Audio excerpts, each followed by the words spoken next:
The day was overcast, with thick clouds hanging low over the horizon. A gentle breeze carried the faint scent of rain, adding to the heaviness in the air. It was not just the weather that made the moment feel so oppressive. It was the occasion itself, a funeral for General Matthew Hayes, one of the most respected figures in recent history. People had gathered from all corners of the solar system to pay their respects. Some came because they had known him personally, others because they admired what he stood for, and still more because they understood the significance of his passing. He was a man who had fought tirelessly for peace between Earth and its Martian colonies, bridging gaps where none seemed possible. The ceremony took place in a vast open field near the capital city. Rows of chairs were arranged neatly, each occupied by individuals clad in formal attire or crisp military uniforms. Flags fluttered softly in the wind, their colors muted against the gloomy backdrop. At the center of it all lay the casket, resting on a raised platform draped in white fabric. Surrounding it were wreaths of flowers and holographic projections displaying moments from General Hayes's life. His early days as a cadet, his rise through the ranks, and finally, his role in negotiating treaties that saved countless lives. Bonger. The mourner stood Lieutenant Carl Dawson, a man whose presence always drew mixed reactions. Tall and broad-shouldered, he cut an imposing figure, though his reputation preceded him far beyond his physical appearance. Known for his tactical brilliance, Dawson was also infamous for his abrasive personality and outdated views. Over the years, whispers about his behavior had circulated widely. He had been accused multiple times of making derogatory remarks about non-white personnel within the fleet. Yet, despite these allegations, he remained in a position of authority, protected by his undeniable skill in combat strategy. Dawson stood stiffly near the back of the crowd, his hands clasped tightly behind his back. His face was unreadable, but anyone who knew him well could sense the tension radiating off him. Today, however, even those unfamiliar with his temperament might have noticed something amiss. His jaw was clenched, and his eyes darted around the gathering as if searching for someone, or perhaps avoiding certain faces altogether. When his gaze landed on Major Elena Ramirez, standing a few feet away, his expression hardened further. Ramirez, unlike Dawson, exuded calmness. Her short black hair framed her face perfectly, and her dark brown eyes reflected both sadness and resolve. She had been one of General Hayes's closest allies, working alongside him during some of the most challenging negotiations humanity had ever faced. Now, she stood there representing not only herself, but also the ideals that Hayes had championed throughout his career. As she moved among the attendees offering quiet words of comfort, she occasionally caught Dawson's glare. Each time she ignored him, focusing instead on maintaining composure for the sake of the occasion. As the service began, a hush fell over the crowd. An elderly chaplain stepped forward, his voice steady yet filled with emotion as he delivered the opening remarks. Today we gather to honor a great leader, a visionary who believed in unity above all else, he said, pausing briefly to let the weight of his words sink in. General Hayes dedicated his life to fostering understanding between worlds, proving time and again that cooperation is stronger than division. While many listened intently, nodding in agreement, Dawson shifted uncomfortably. His lips curled into a sneer when the chaplain mentioned how Hayes had worked closely with representatives from Mars. To Dawson, such collaborations represented weakness, a betrayal of Earth's supposed superiority. Though he kept his thoughts to himself for now, the disdain in his eyes spoke volumes. When the chaplain concluded his speech, it was time for the eulogies. Colonel Benjamin Ford, another senior officer and longtime friend of Hayes, approached the podium. Unlike Dawson, Ford embodied the qualities of leadership that Hayes had valued: empathy, patience, and a willingness to adapt. As he began speaking, his deep voice resonated across the field, carrying warmth and sincerity. Matthew was more than a colleague to me. He was a mentor, a confidant, and above all, a beacon of hope, Ford said, pausing to collect himself. He taught us that true strength lies not in domination but in partnership. That lesson will guide us long after today. Ford's words struck a chord with most of the audience, eliciting murmurs of approval. But for Dawson, they only fueled his simmering anger. He crossed his arms tightly over his chest, his fingers digging into the fabric of his sleeves. His mind raced with thoughts of how Hayes's policies had allegedly weakened Earth's defenses, leaving them vulnerable to external threats. These ideas consumed him entirely, blotting out any semblance of respect for the deceased. As the ceremony progressed, attendees lined up to pay their final respects at the casket. Dawson waited impatiently, tapping his foot as others moved ahead of him. When it was finally his turn, he approached slowly, his movements deliberate. For a brief moment he stared down at the closed lid, his expression unreadable. Then, without warning, he muttered something under his breath, words too low for anyone else to hear clearly. Whatever they were, they caused Ramirez, who happened to be nearby, to flinch visibly. She turned toward him, her brow furrowing in confusion, but he simply walked away without acknowledging her reaction. By the time Dawson rejoined the crowd, murmurs had already started spreading. Those close enough to witness the exchange exchanged uneasy glances, unsure of what exactly had transpired. Still, no one dared confront him directly, not yet anyway. Instead, they continued watching cautiously, aware that tensions were mounting beneath the surface. For Ramirez, the incident served as a stark reminder of the challenges still facing the military. Despite strides toward inclusivity, pockets of resistance remained entrenched, unwilling to embrace change. Standing there amidst colleagues and strangers alike, she resolved to use this moment as an opportunity to push for reform. If nothing else, General Hayes's legacy deserved that much. And so, as the funeral drew to a close and people began dispersing, the seeds of conflict were sown.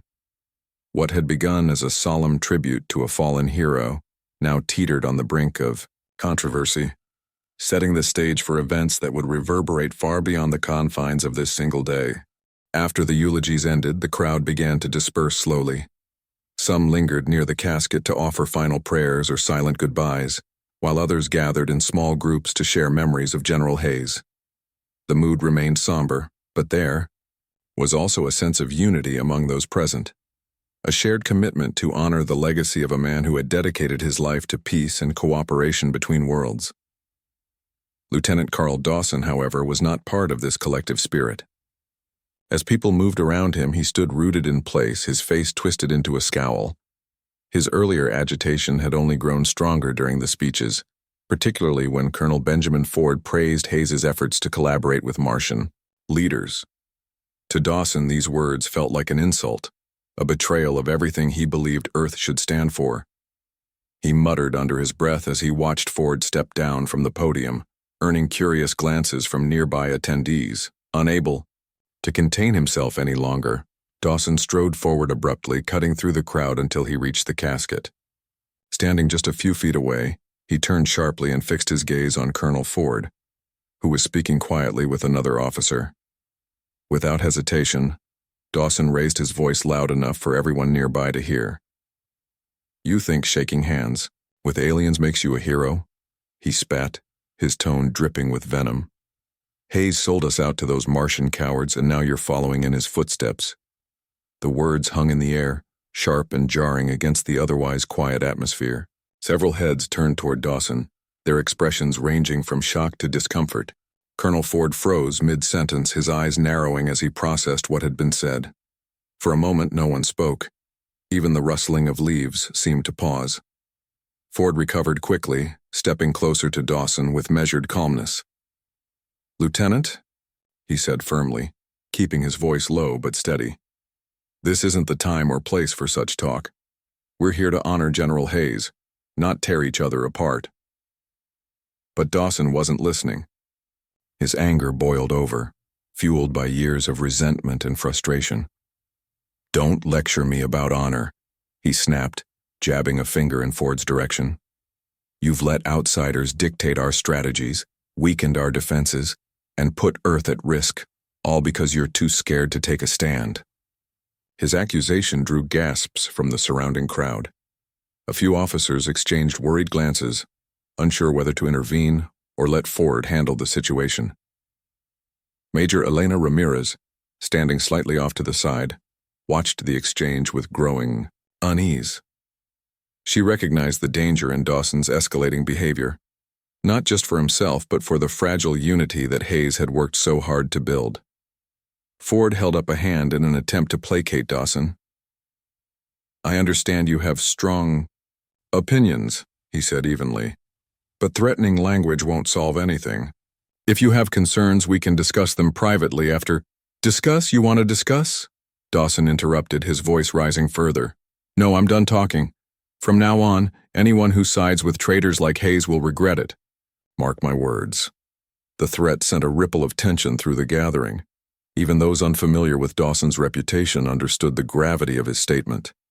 Threatening a superior officer, especially in front of witnesses, was a serious offense, one that could not be ignored. Several junior officers shifted uncomfortably, torn between loyalty to their superiors and fear of retaliation from someone as volatile as Dawson.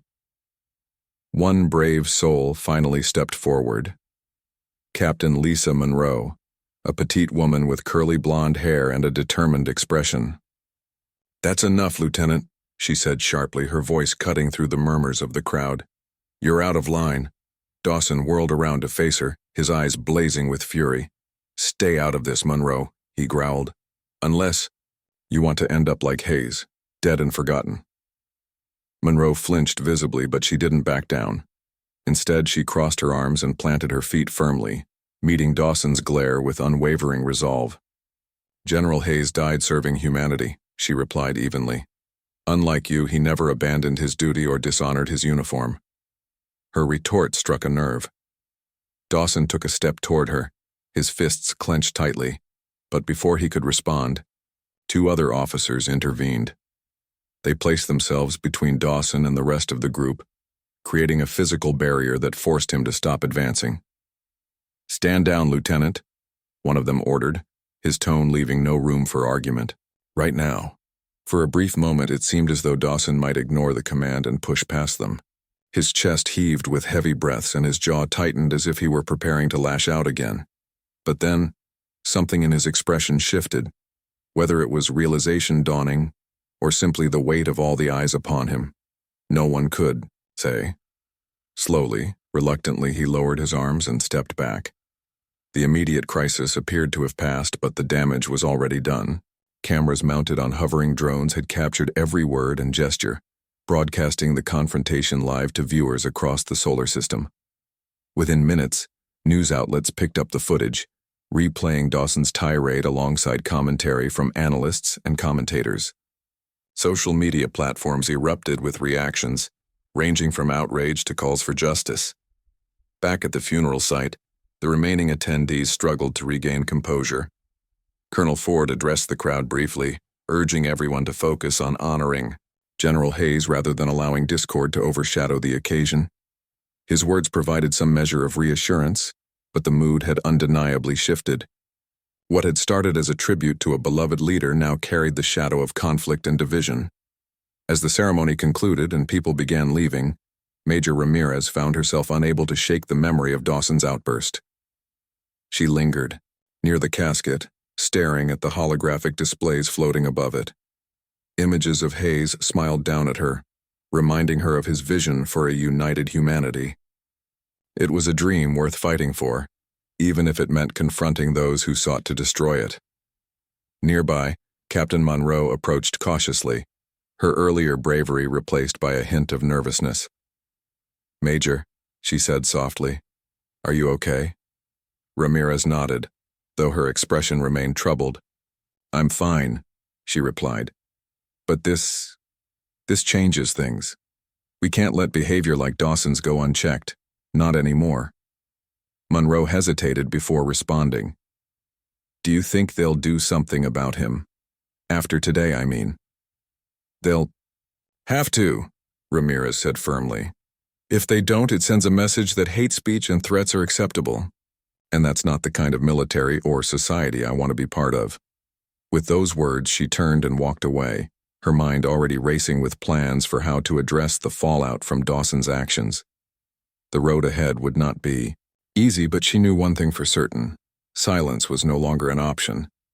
In the days following the funeral, The scandal surrounding Lieutenant Carl Dawson dominated headlines across the solar system. News outlets replayed footage of his outburst repeatedly, dissecting every word and gesture. Social media platforms buzzed with debates about accountability, racism, and leadership within the military. For many, Dawson's actions were not just a personal failure, but a reflection of deeper issues that had long gone unaddressed. Major Elena Ramirez became one of the central figures in the unfolding drama. As someone directly targeted by Dawson's comments, she found herself thrust into the spotlight. Reporters hounded her for interviews, eager to hear her perspective on what had happened and what needed to change. Though initially reluctant to engage, Ramirez eventually decided to speak out, recognizing the opportunity to push for meaningful reform. In a televised interview broadcast live from Mars, Ramirez addressed millions of viewers with calm determination. What happened at General Hayes' funeral wasn't just an isolated incident, she began, her voice steady but filled with emotion. It was a symptom of a much larger problem, a culture where hate and division are allowed to fester unchecked. She went on to describe how Dawson's behavior fit into a pattern of discriminatory practices within the military. Too often, we turn a blind eye to prejudice because it's easier than confronting it, she said. But silence only empowers those who seek to divide us. We owe it to ourselves and to leaders like General Hayes to do better. Her words struck a chord with audiences, particularly younger generations of soldiers and civilians who believed in equality and inclusivity. Protests erupted outside military bases, with demonstrators holding signs demanding justice for Ramirez and others who had suffered under similar circumstances. The pressure mounted on high-ranking officials to take decisive action against Dawson. Colonel Benjamin Ford also played a crucial role in the aftermath. Haunted by guilt over failing to address Dawson's behavior earlier, he resolved to make amends by testifying before a military tribunal investigating the incident. The hearing took place aboard the Orion Shield, an orbital station designed for sensitive legal proceedings. Its sterile, futuristic environment underscored the gravity of the situation. As Ford sat at a long table alongside other senior officers, he reflected on his own shortcomings. He knew that Dawson's actions could have been prevented if he and others had acted sooner. Now faced with the consequences of their inaction, he felt obligated to ensure that justice was served. When called to testify, Ford recounted incidents where Dawson had displayed hostility toward non-white personnel. There were complaints filed against him multiple times, Ford explained, his tone measured but tinged with regret. Each time we told ourselves it was a minor issue, something we could handle internally without causing disruption, but looking back, I realize we made excuses instead of addressing the root problem. Ford admitted that bureaucratic red tape had often shielded individuals like Dawson from proper discipline. Promotions and accolades based on tactical expertise overshadowed concerns about character, creating a system that prioritized results over ethics. We failed, he concluded solemnly. And now we must do everything in our power to fix it. Meanwhile, Dawson remained defiant, refusing to acknowledge any wrongdoing. During preliminary hearings, he dismissed accusations of racism as baseless attacks meant to undermine his authority. His defense attorney argued that freedom of speech protected his client's right to express unpopular opinions, even if they offended others. However, prosecutors countered that Dawson's threats crossed into criminal territory, inciting fear and hostility rather than fostering open dialogue. Evidence against Dawson continued to mount. Private Alex Carter, a young recruit who had endured months of harassment under Dawson's command, stepped forward to share his story. In a trembling voice, Carter described how Dawson had once threatened physical harm during a disagreement over deployment orders. He said if I questioned him again, he'd make sure I regretted it, Carter recalled, visibly shaken. I didn't report it then because I thought no one would believe me. But after what happened at the funeral, I realized I couldn't stay silent anymore. Another witness, Captain Lisa Monroe, provided additional testimony about Dawson's derogatory remarks regarding Martian settlers. She revealed how his comments nearly caused a diplomatic crisis when intercepted communications reached colonial leaders. It wasn't just offensive, it was dangerous, Monroe stated firmly. People lost trust in our ability to work together because of behavior like his. Despite mounting evidence, Dawson refused to show remorse. During cross-examinations, he interrupted witnesses frequently, challenging their credibility and accusing them of fabricating stories to ruin his career. His outbursts earned reprimands from the presiding judge, further damaging his case. Public opinion turned sharply against him as more details emerged. Leaked transcripts of earlier complaints painted a damning picture of systemic negligence, prompting calls for sweeping reforms within the military. Activists seized the moment to advocate for policies aimed at eliminating prejudice and ensuring equal treatment for all service members.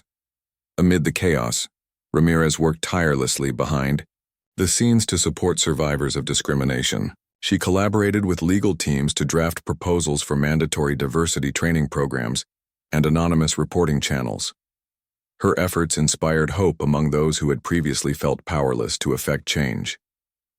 By the time the tribunal adjourned for deliberation, there was little doubt about the outcome. Dawson's fate rested in the hands of the judges, while the broader implications of his case reverberated throughout human civilization.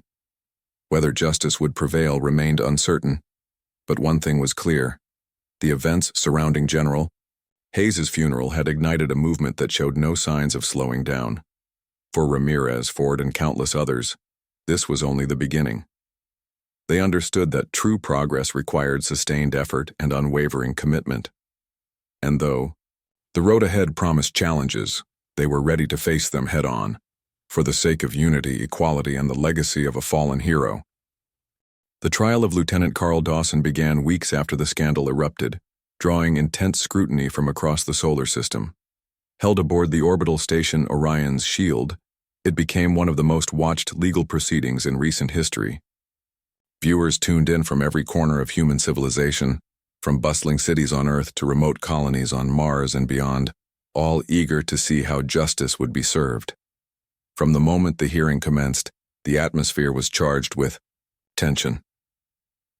Dawson entered the courtroom flanked by two guards, his expression hardened into a scowl. He wore his military uniform, though it seemed less like a badge of honor and more like a relic of a tarnished legacy.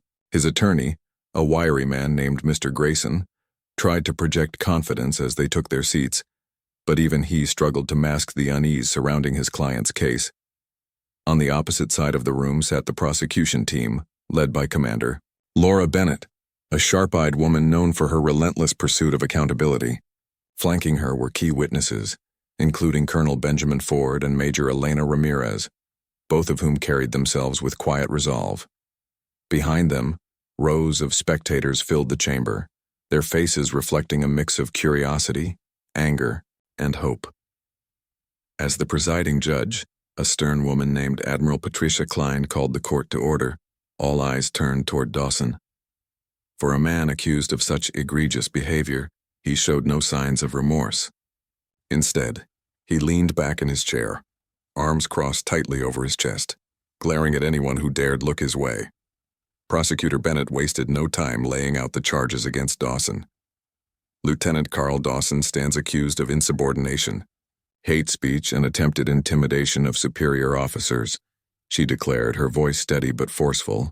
His actions not only undermined morale within the ranks but also threatened the unity and cooperation essential to our survival as a species. She went on to describe how Dawson's tirade at General Hayes's funeral had shattered the solemnity of the occasion and incited widespread outrage. Footage of the incident played on holographic screens above the courtroom, showing Dawson shouting threats and hurling insults at those around him. The images left little room for doubt about the severity of his conduct.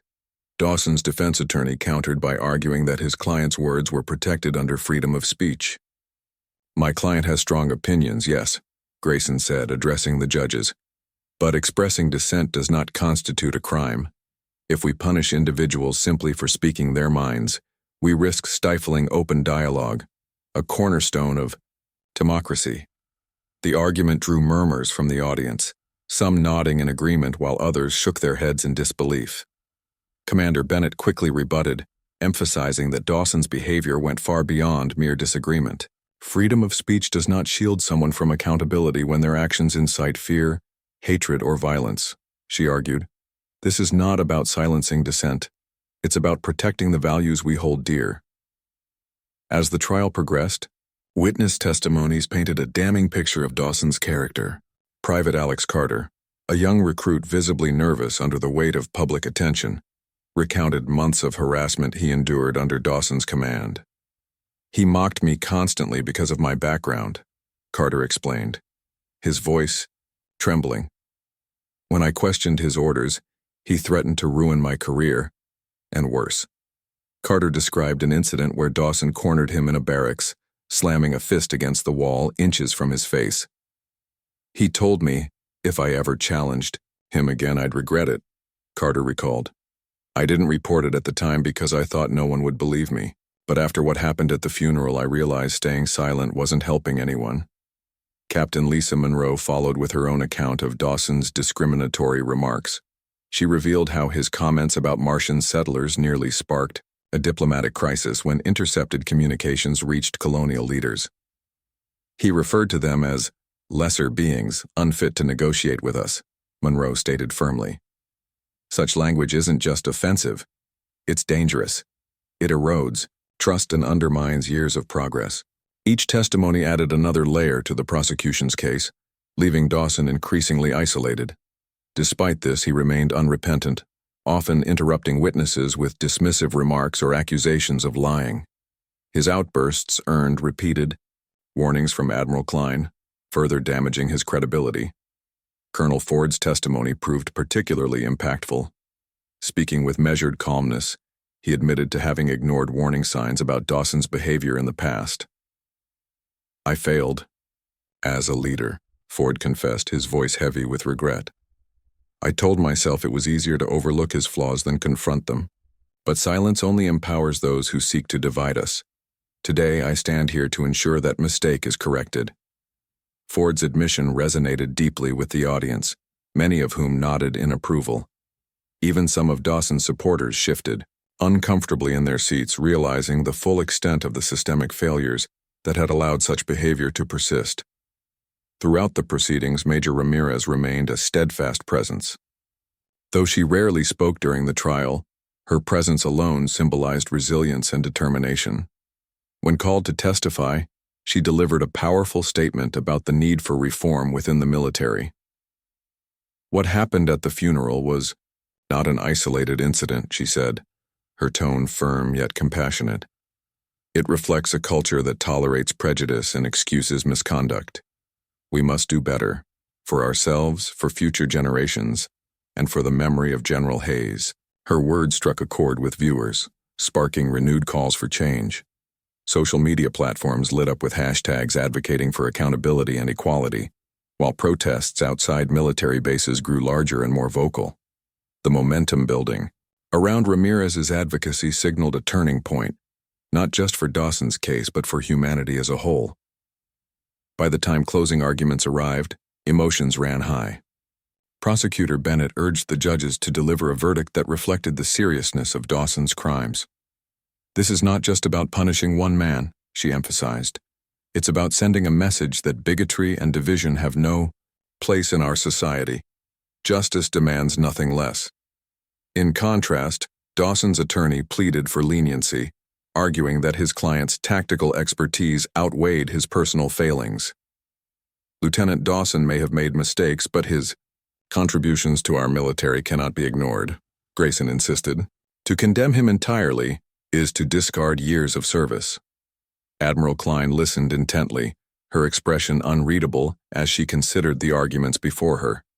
After hours of deliberation, the judges announced they would reconvene the following day to deliver their verdict. As the courtroom emptied, whispers filled the air, speculating about what lay ahead. For Dawson, the wait was agonizing. He paced restlessly in his holding cell, refusing meals and ignoring attempts by his attorney to prepare him for the worst. Meanwhile, Ramirez and Ford reflected on the significance of the trial, not just as a reckoning for one individual, but as a catalyst for broader change.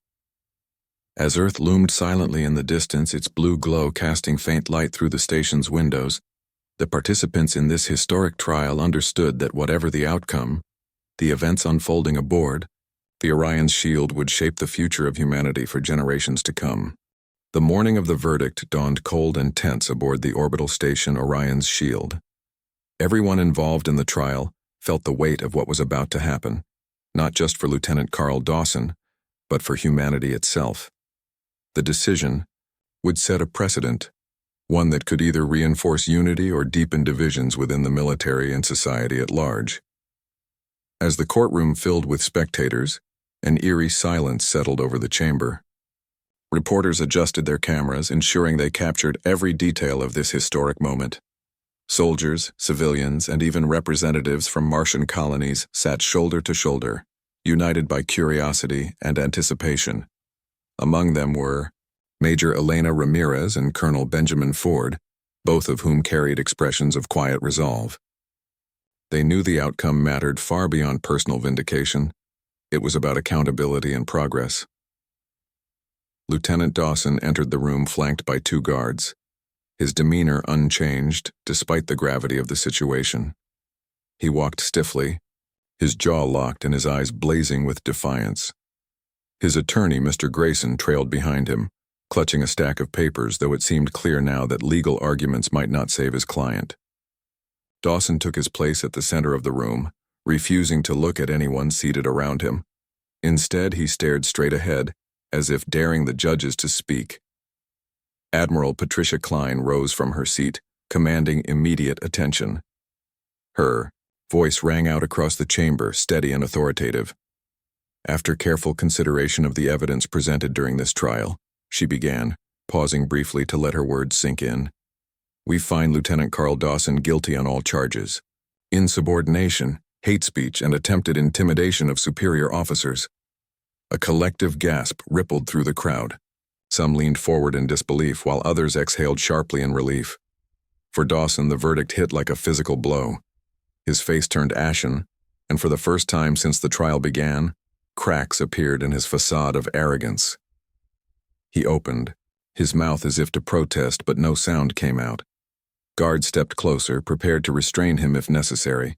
Admiral Klein continued without pause.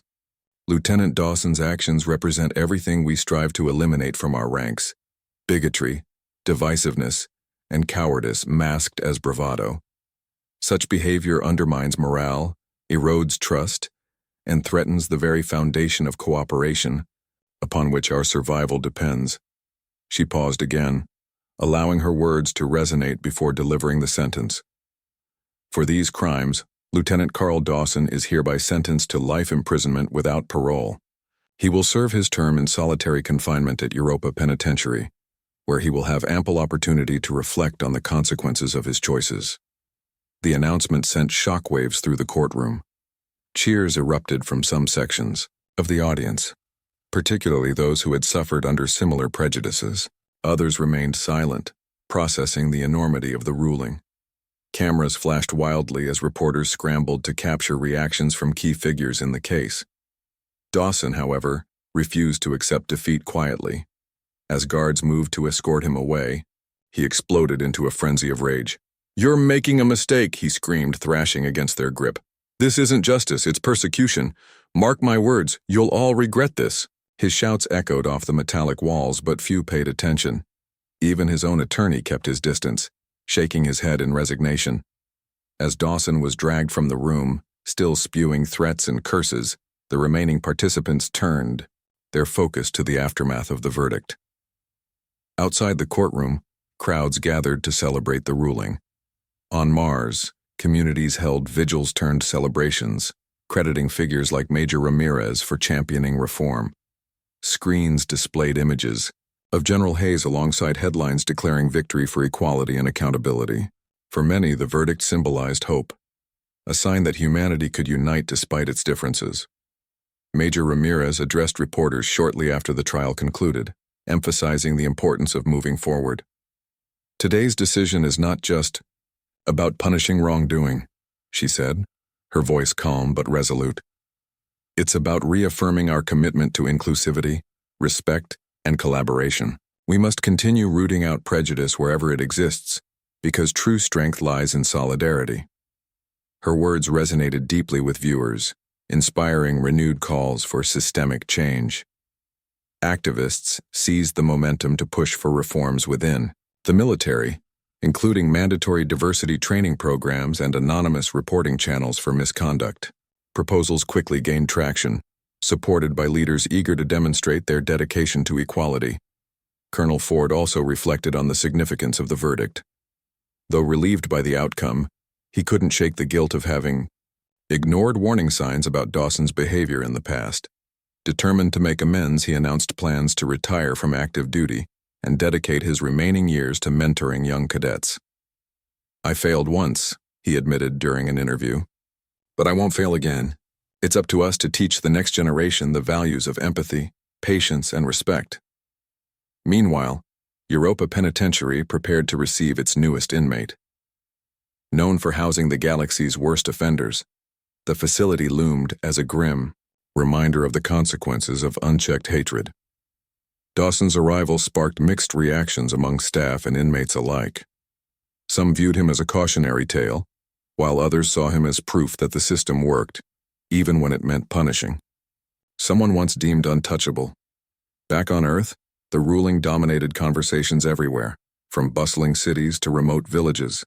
Families discussed it over dinner, teachers incorporated it into lessons, and politicians referenced it in speeches. The ripple effects extended far beyond the courtroom, touching lives in ways no one could have predicted. For Major Ramirez, the verdict marked the beginning of a new chapter. She continued working tirelessly to implement reforms, collaborating with colleagues to draft policies aimed at eliminating discrimination and fostering unity. Her efforts inspired countless others to join the cause, creating a groundswell of support that showed no signs of slowing down. As ships left orbit bound for distant stars, carrying passengers eager to explore new worlds, the lessons learned from Dawson's downfall served as a reminder. Humanity's greatest strength lay not in division but in solidarity. The scars of the past would take time to heal, but hope emerged that future generations would inherit a better, more inclusive world. Though challenges remained, the verdict signaled a turning point. A moment when humanity chose to confront its flaws rather than ignore them. And for those who had fought so hard to bring about change, it was a victory worth celebrating. 6 months had passed since Lieutenant Carl Dawson's sentencing, and the impact of the verdict continued to ripple across human civilization. What started as a scandal at a funeral had grown into a movement, one that pushed humanity toward greater inclusivity, accountability, and unity. For those directly involved in the case, life had changed in profound ways, but their work was far from over. At military bases and orbital stations throughout the solar system, sweeping reforms were underway. Training programs now included mandatory workshops on diversity and cultural sensitivity. Cadets learned about the importance of collaboration between worlds, studying the histories and traditions of Earth and its colonies. Anonymous reporting systems allowed personnel to file complaints without fear of retaliation, ensuring that issues could be addressed swiftly and fairly. These changes marked a new era for the armed forces, an era defined not by division, but by mutual respect. Major Elena Ramirez became one of the leading voices behind these transformations. Her advocacy extended beyond policy reforms. She worked tirelessly to inspire others to embrace equality and understanding. She traveled extensively, speaking at conferences, schools, and community events, sharing stories of resilience and progress. Everywhere she went, people listened, not just because of her role in bringing down Dawson, but because of her unwavering belief in a better future. One day, Ramirez found herself standing before a group of cadets aboard an orbital military station. The training hall buzzed with energy as young recruits from Earth, Mars, and other colonies gathered to learn about leadership and teamwork. Ramirez smiled warmly as she addressed them, her voice carrying both authority and compassion. "Each of you represents a piece of humanity's future," she began, gesturing to the diverse faces before her. "You come from different places, speak different languages, and carry different traditions. But here in this room, you are united by a shared purpose: to protect and serve. Behind her, holographic screens displayed images of General Matthew Hayes alongside quotes emphasizing unity and cooperation. Ramirez paused briefly, letting her words sink in before continuing. True strength lies not in domination or exclusion, but in partnership. When we work together, we achieve things none of us could accomplish alone. The cadets listened intently, nodding in agreement. Many scribbled notes or whispered to one another, inspired by her message. Among them was Private Alex Carter, who had testified against Dawson during the trial. Now, months later, he stood taller and more confident, his earlier fears replaced by determination. He raised his hand hesitantly and Ramirez called on him. "Major," he said, his voice steady despite his nerves. "What do we do when we see someone acting like Lieutenant Dawson?" Ramirez nodded thoughtfully, acknowledging the weight of the question. "Speak up," she replied firmly. "Don't let prejudice or hate go unchallenged. It's not always easy, but silence only empowers those who seek to divide us. Together, we can create an environment where everyone feels safe and valued." Her answer earned murmurs of approval from the group. Even Colonel Benjamin Ford, seated quietly in the back of the room, couldn't help but smile. Since retiring, he had dedicated himself to mentoring young cadets, passing on lessons he wished he'd embraced sooner. Watching Ramirez interact with the recruits reminded him of how much progress had been made, and how much still lay ahead. Outside the training hall, similar efforts were taking shape. On Mars, communities celebrated milestones achieved through collaboration. Construction projects once stalled by distrust were now nearing completion, thanks to improved relations between settlers and Earth-based contractors. Leaders from both planets praised initiatives aimed at fostering mutual understanding, crediting figures like Ramirez and Ford for paving the way. Even Europa Penitentiary, home to humanity's most notorious offenders, reflected subtle signs of change. While conditions remained harsh, inmates participated in rehabilitation programs designed to address underlying biases and behaviors.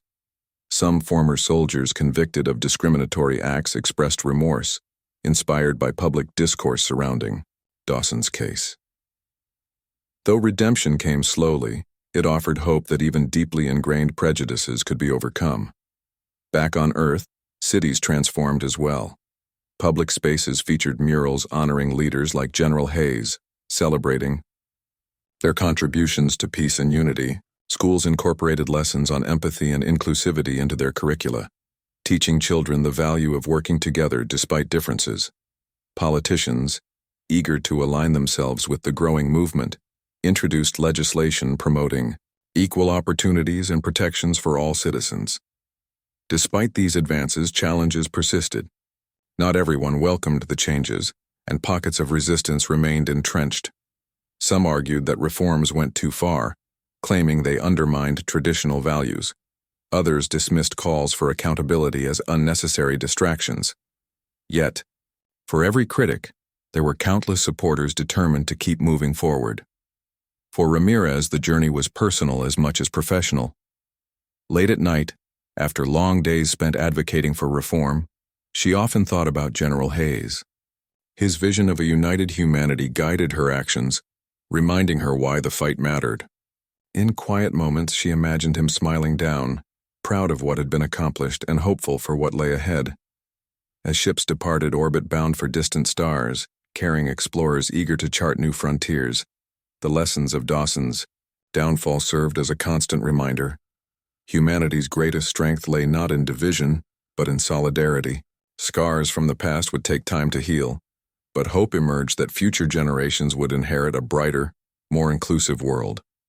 And so, amidst triumphs and trials, humanity pressed onward.